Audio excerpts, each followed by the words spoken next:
Mi nombre es Alessandro Caviglia y quiero hablarles en esta oportunidad de un tema que vale la pena discutir, que son que yo llamaría las falsas seguridades respecto de el SARS-CoV-2 o el COVID-19 o como quieran llamarlo, la pandemia que nos está afectando a nivel mundial a todas las personas y entre las cuales tenemos que tener cierto tipo de precauciones importantes y los estados tienen que tomar cierto tipo de medidas importantes también. Lo que queda claro y lo que sí me queda bastante claro son las tres recomendaciones fundamentales de la OMS, la Organización Mundial de la Salud. Primero, lavarse las manos frecuentemente. Segundo, mantener distancia social por lo menos 1 metro a 2 metros. Y tercero, quedarse en casa en la medida de lo posible. Son las tres medidas fundamentales que me parecen que quedan claras, aunque hay quienes cuestionan a la OMS diciendo que ha tenido manejos no muy transparentes, etcétera, etcétera. Donald Trump ha, ¿cómo se llama?, enfilado sus críticas también contra la OMS por no haber avisado a tiempo y cosas por el estilo. Esos son problemas en los que no me voy a meter, pero lo que sí queda claro es que las tres recomendaciones centrales que ellos dan parecen tener bastante sentido y parecen ser bastante eficaces para hacer frente al problema sanitario. Bien, pero después de eso comienzan a aparecer un conjunto de medidas adicionales que hay que tener en cuenta o hay que examinar o discutir públicamente si es que son efectivas y valen la pena. De hecho, hace unos días el gobierno peruano había dicho que deberíamos utilizar guantes a la hora de salir a hacer compras o al momento de ir al banco. Y eso fue el domingo por la noche y el sábado y el lunes por la tarde, ya hacia la noche prácticamente, comenzó a desmentirse con un curioso fe de ratas en el diario El Peruano. De hecho, lo que quedaba claro parece ser es que los guantes no protegen y más bien los guantes, claro, evitan que el virus se pegue a la mano de una persona, pero no evita que el virus se pegue al guante. Entonces, el guante lo que hace es genera una falsa seguridad de inmunidad. De tal manera que una persona puede ir a un mercado, llevar su guante, manipular los objetos que están allí y llevarse la mano a la cara. Y claro, no lleva con su mano, digamos, directamente con su piel el virus, pero sí a través del material del que está hecho el guante. Porque el virus se adhiere no solamente a la piel, sino se adhiere también al material del que está hecho el guante. Es por eso que el Estado peruano, el gobierno peruano, lo que hizo fue esa fe de ratas para poder modificar esa situación. Claro, de hecho, mucha gente comenzó a hacer un poco de dinero y acomodar un poco su día vendiendo guantes por arriba y por abajo, pero eh, en el fondo quedó claro que eso no era una protección. Lo que sí es más claro es que usar mascarillas ofrece más protección que los guantes. Pero el uso de las mascarillas también puede dar una falsa seguridad. No estoy diciendo que uno no deba usar la mascarilla, se debe usar la mascarilla, pero no creer que porque uno lleva la mascarilla está ya inmunizado frente al virus. Entonces, la mascarilla es un elemento importante, pero no asegura. Lo que sí asegura es tomar un metro, por lo menos un metro, un poco más, 1,5 metros o 2 metros de distancia entre persona y persona. Entonces es aquí donde viene un debate que me parece que vale la pena que se inicie en nuestro medio, que es el siguiente. Es la pertinencia de la llamada eh, el toque de queda o lo que el gobierno llamó la inmovilización social obligatoria. Claro, el gobierno utilizó ese término para evitar utilizar el término toque de queda que trae amargos recuerdos a quienes éramos jóvenes cuando lo del Sendero Luminoso, los años 80 y 90. ¿Ok? La inmovilización social obligatoria es una forma light de decir toque de queda.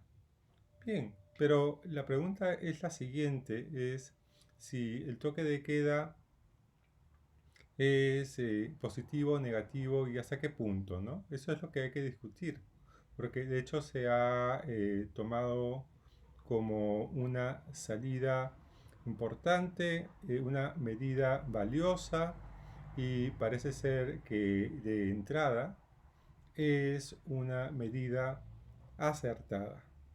Que no solamente se toma en el Perú, sino en muchos otros países, en Ecuador, en Panamá, en otros países de la región y en otros países del mundo también se ha decretado toques de queda.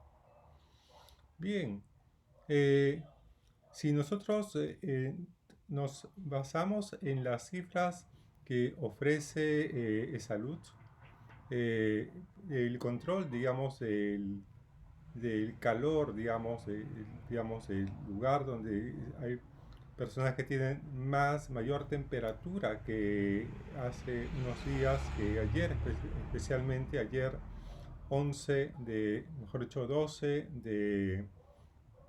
mayo, Salud presentó eh, los lugares donde hay mayor concentración de la pandemia son bancos,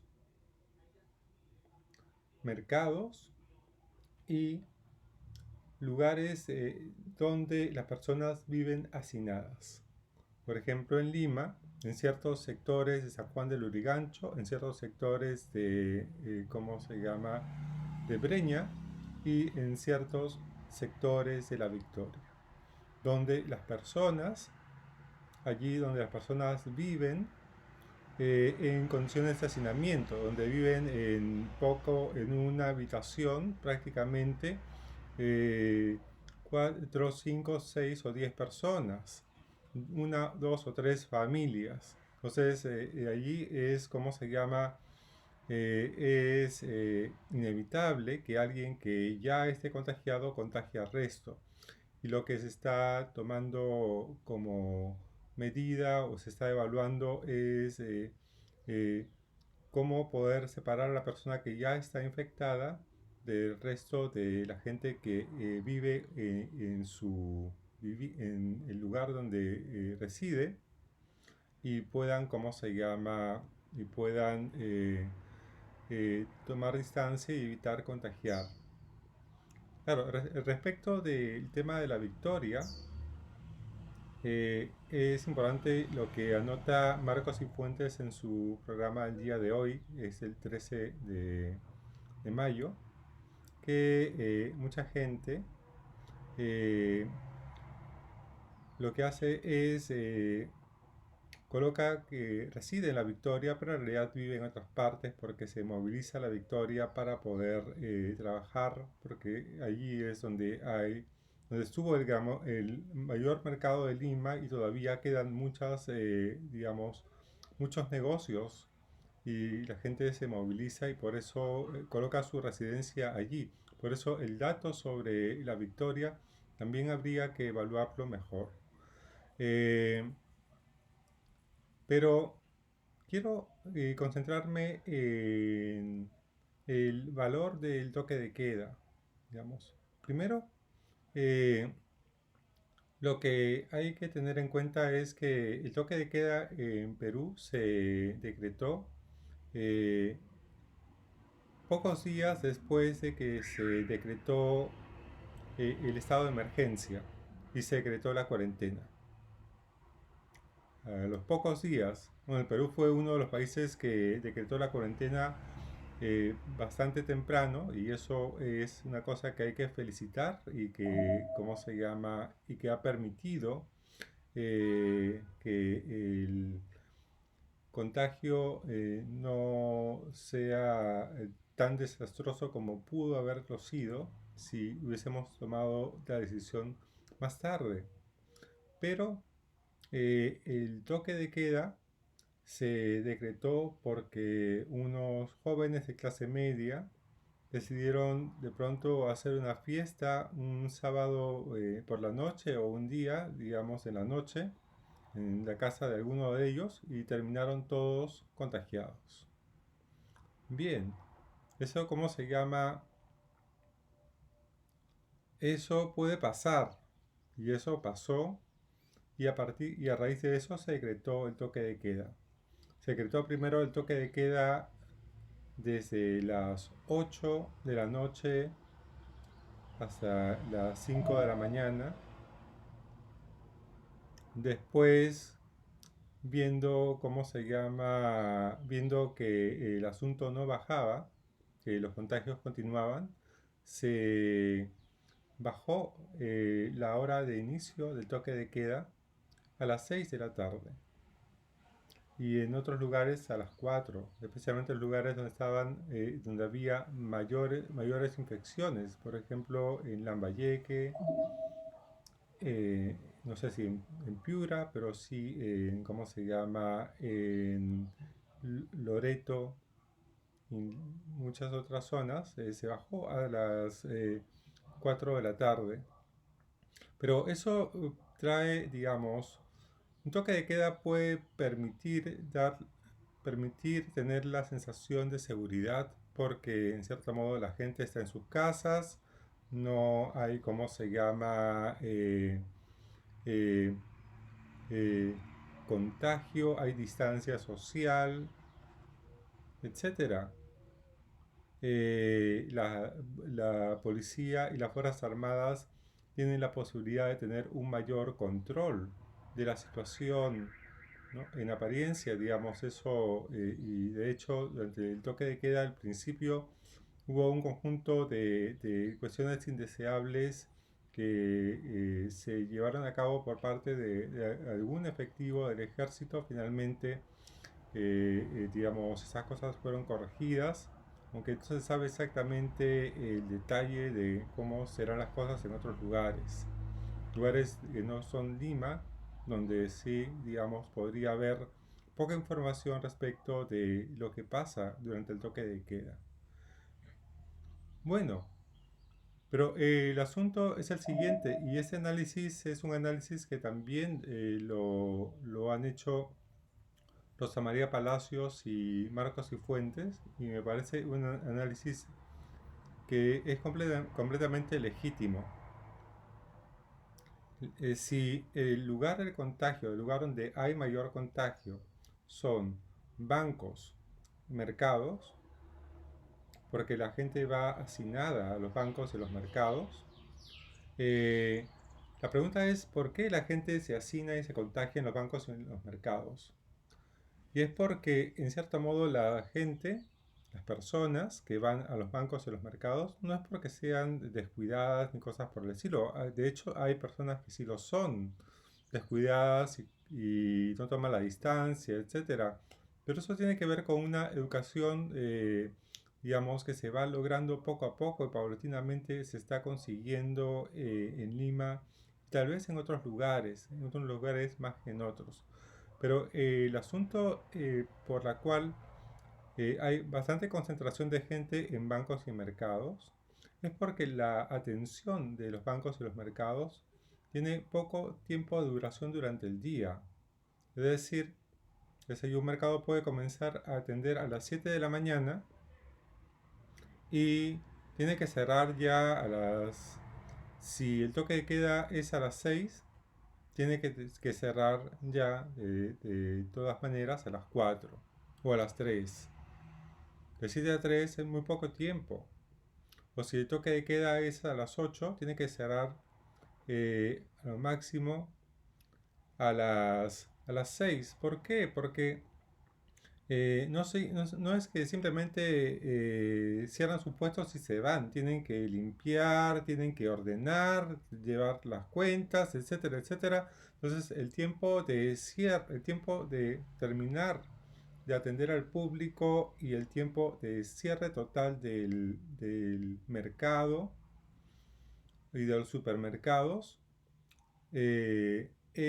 digamos, pone un intervalo de una hora por lo menos. Después las personas que se encuentran trabajando allí tienen que movilizarse a sus viviendas y eso puede tomarles más tiempo todavía.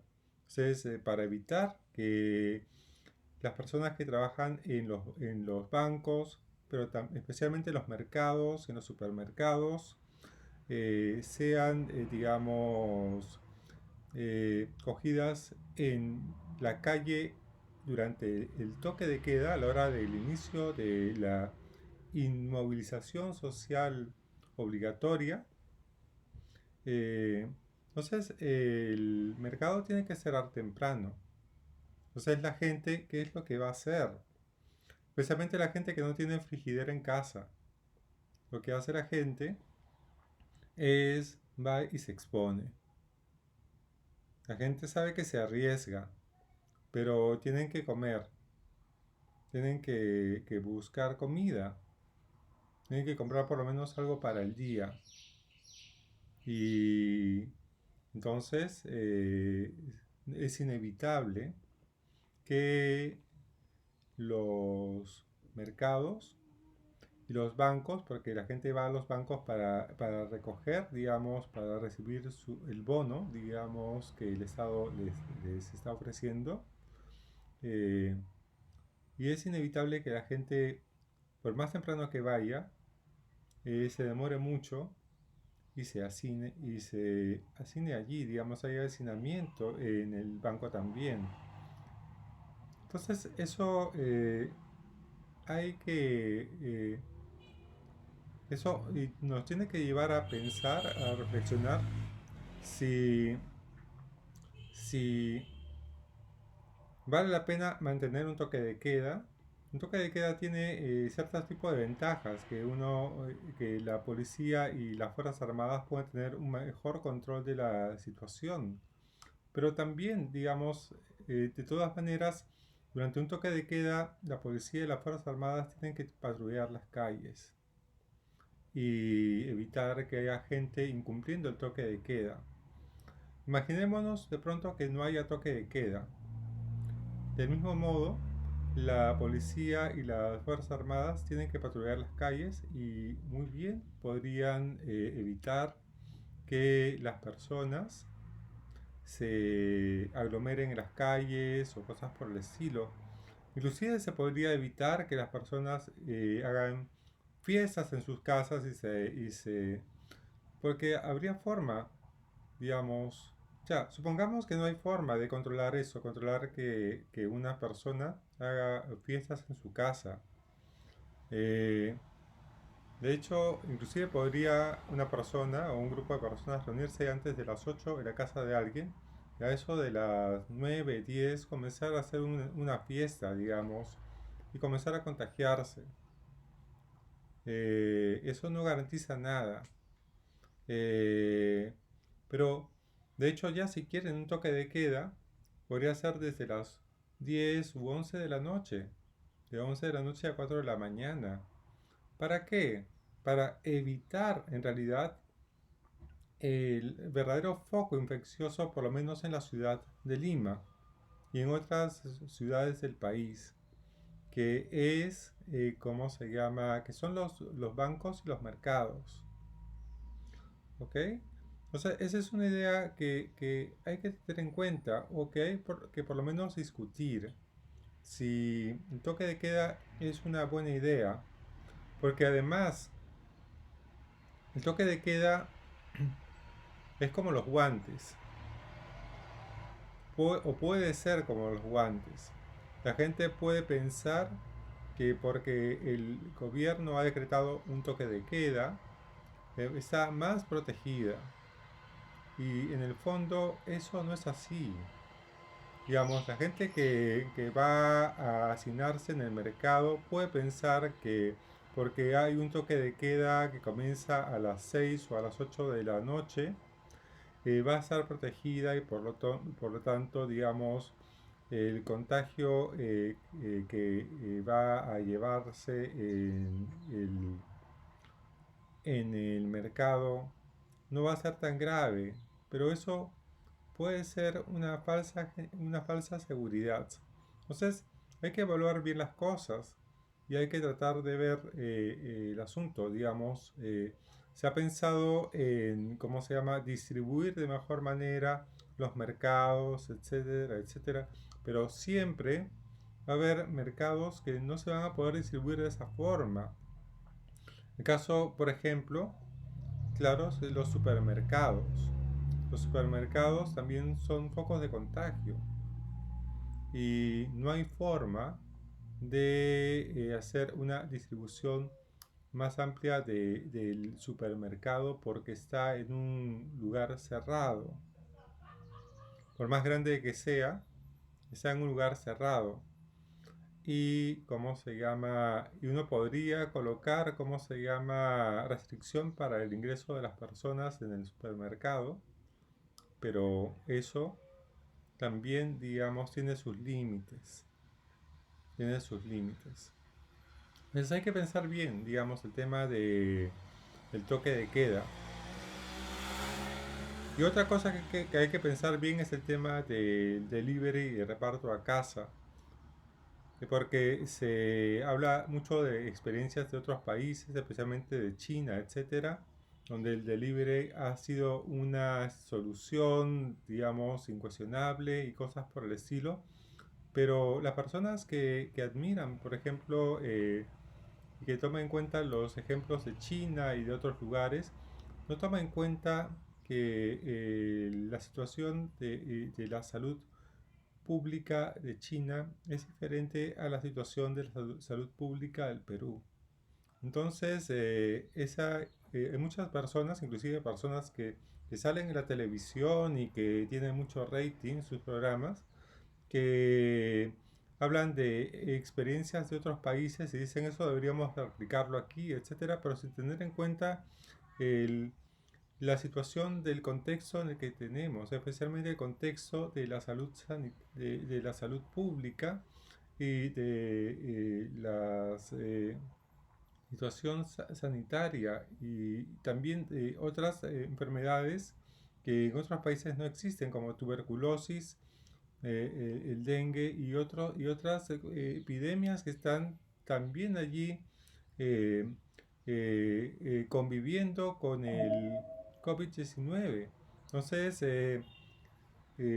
las personas que tratan de dar seguridad a través de ideas que vienen de experiencias de otros países, deberían de tener en cuenta mucho más la realidad del Perú. Hay un elemento adicional con el que quiero terminar esta comunicación con ustedes, y es el domingo el doctor Hermel Huerta habló de que ya habíamos llegado, mencionó un estudio según el cual ya habríamos llegado a una especie de meseta y ya comenzaríamos a bajar. Y en su programa de hoy Arcos y Fuentes. También habló de otros estudios, digamos, normalmente hay una técnica muy clara que se utiliza para ver la veracidad de esos tipos y la seguridad de ese tipo de afirmaciones. Es primero que no sean fake news, en primer lugar. Cuidado con las fake news, son muy peligrosas. Segundo lugar, que sean tres fuentes que no estén relacionadas entre sí. Claro, porque uno puede decir tal fuente, la fuente A, la fuente B y la fuente C dicen lo mismo y apoyan con los mismos datos, etcétera, pero claro, la fuente A ha prestado su información a la fuente B y la fuente B a la fuente C. Pero si las tres fuentes A, B y C no están relacionadas entre sí y llegan a la misma conclusión, entonces esa información es más confiable. Y de hecho parece ser que sí, pero hay que tener cuidado también con eso. Es decir, el hecho de que posiblemente ya hayamos llegado a la meseta tiene que tener, ¿cómo se llama? Tendríamos que tener, tiene que ser visto teniendo en cuenta dos consideraciones fundamentales. En primer lugar, eh, la realidad de las diferentes regiones del país es muy diferente, es muy diferente. Entonces, en algunos lugares será más cierto que en otros. Y por otro lado, esta idea puede llevarnos a la creencia de que ya podemos tener una nueva falsa seguridad, de que ya podrían comenzar a bajar el número de contagios, de infectados y de fallecimientos, y la gente comienza a relajar sus medidas de seguridad personal y de nuevo volvemos a situaciones anteriores. Entonces hay que tomar esa información con mucho cuidado, con pinzas, con cierta esperanza, claro que sí, pero con mucho cuidado y no hay que bajar la guardia, no hay que evitar, no hay que relajarse en el comportamiento. Bien, eso es todo por este momento. Eh, si les ha gustado este material, denle like, eh, compártanlo con sus compañeros, amigos, colegas si les parece interesante y suscríbanse al canal para recibir más información y activen la campanita para que les lleguen notificaciones. Bueno, eso sería todo por hoy. Chao.